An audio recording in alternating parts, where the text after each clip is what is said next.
What about my grandmother, since you mentioned grandmothers? This is called the ashes. Gosh, let's see. Come on, Grandma. The ashes, okay. She had a way with her hands. They were always in motion, like birds in constant flight. Her hands had picked grapes and pruned vines, had pulled weeds and gripped handles. They were burned on many a comal and wood estufa, had pulled triggers and been rattled by hunting rifles.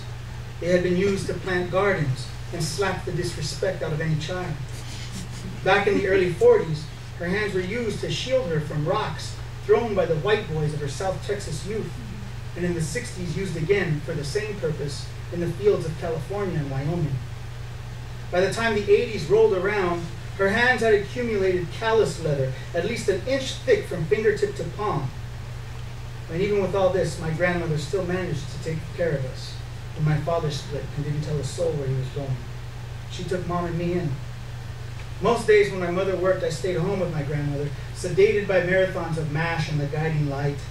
Sometimes we would file through her boxes of clothes and trinkets that she was preparing for her yard sale. Other times we ended up pulling weeds in her tomato garden or doing laundry in a large tin bucket in the front yard, always with a cigarette dangling from her lips. Sometimes that ash would get so long it would break off and scatter in the breeze. Otherwise, she would just usually keep the ashes in a can, and when it was filled about halfway, she would have me knead them into the soil of her tomatoes. In a separate can is where grandmother tossed all the cigarette butts.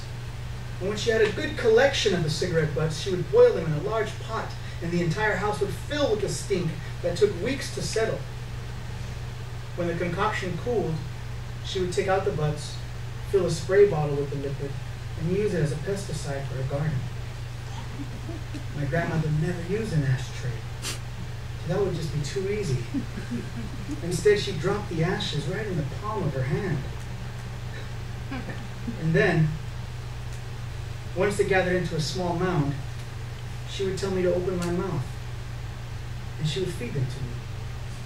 "It will clean you out," she said. I had no reason to doubt my grandmother. She was forever working her limpias on me to heal me before any bit of darkness could settle in and take hold.